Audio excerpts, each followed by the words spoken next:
Good morning, my dear people, and welcome to this moment of faith whereby we celebrate the feast of the baptism of the Lord.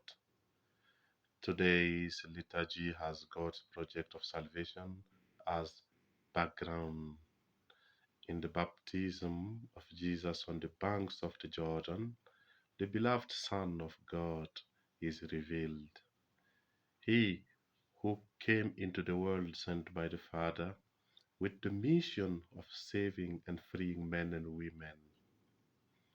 Fulfilling the Father's plan, Jesus made himself one of us at the incarnation, shared our frailty and humanity, freed us from selfishness and sin, committed himself to promote us so that we could reach a full life. The first reading announces a mysterious servant chosen by God and sent to men and women to establish a world of justice and peace without end. This is animated by the Spirit of God that made him to carry out this mission with humility and simplicity, without resorting to power, to imposition, to arrogance, because these all are not those of God. So the mysterious and enigmatic figure of the servant, of which the theorist Isaiah speaks, presents clearly some points of contact with the figure of Jesus. The first Christians faced the difficulty of explaining how the Messiah has been condemned by men and preached in the cross to be able to do that. So, therefore, they will make use of the songs of the servant to justify the suffering Messiah and apparent human failure of Jesus.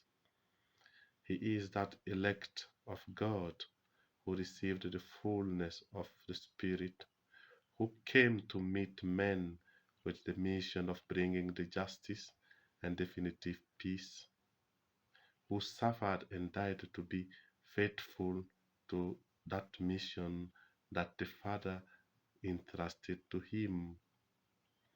He acts with gentleness, meekness, respecting the freedom of others, name it.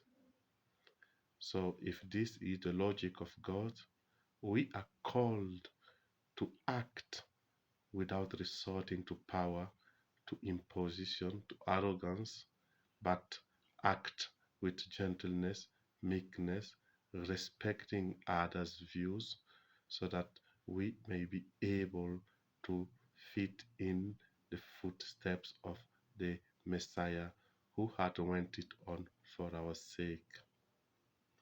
In the Gospel, the fulfillment of the prophetic mission conveyed by the first reading appears to us that Jesus is the Son of God, sent by his Father, on whom the Spirit rests, and whose mission is to bring about peace, liberation of many. Obeying the Father, he became a person, identified himself with the frailty of men and women, walked beside us to promote us and lead us to reconciliation with God, to live into the fullness of life.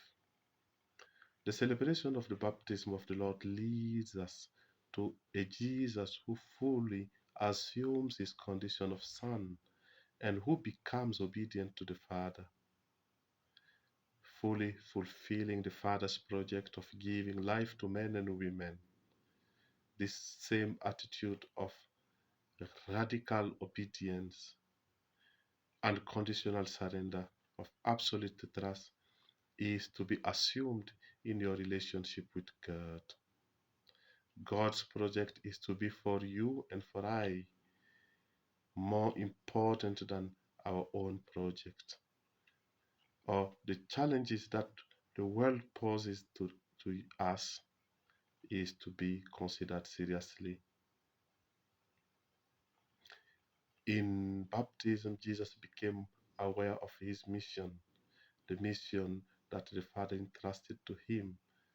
He received the baptism and he let off on a journey, he set off on the journey through the dusty roads of Palestine, witnessing the Father's liberating project. You and I, who in baptism added to Jesus and received the Spirit that enabled you and I for remission, have a serious and committed witness to this program in which Jesus himself committed and for which he gave his life for us. It is indeed true that we configure ourselves in baptism and that the Spirit that we have received should move us. We should not allow other things to press us down. We should go on the same road of dust so that we may be able to reach our brothers and sisters. The second reading reaffirms that Jesus is the beloved Son, whom the Father sent into the world to carry out a project of salvation.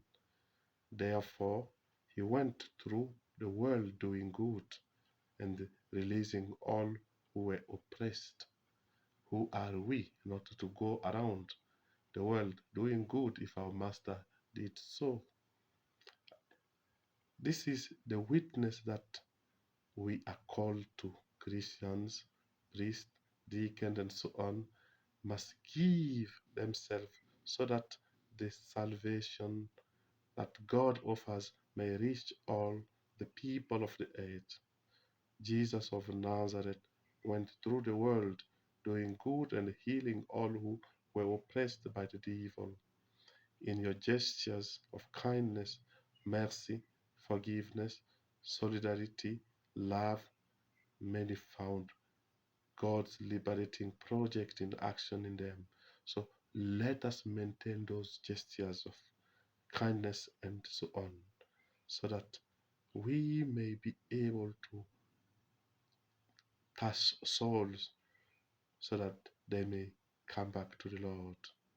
As Christians committed to Christ and his mission since your baptism, please be witnesses in concrete gestures to God's goodness, God's mercy, God's forgiveness, and love for many. Strive to free all who are oppressed by the devil of selfishness, injustice, exploitation, loneliness, illness, illiteracy, suffering in imitation of Christ. My dear people, this is an invitation to us. So let us configure ourselves to that and go announce Him wherever we are through our baptism. He configures us by His baptism and sends us to a mission, baptized and sent. I wish you a wonderful Sunday and a lovely week ahead. Peace be upon you.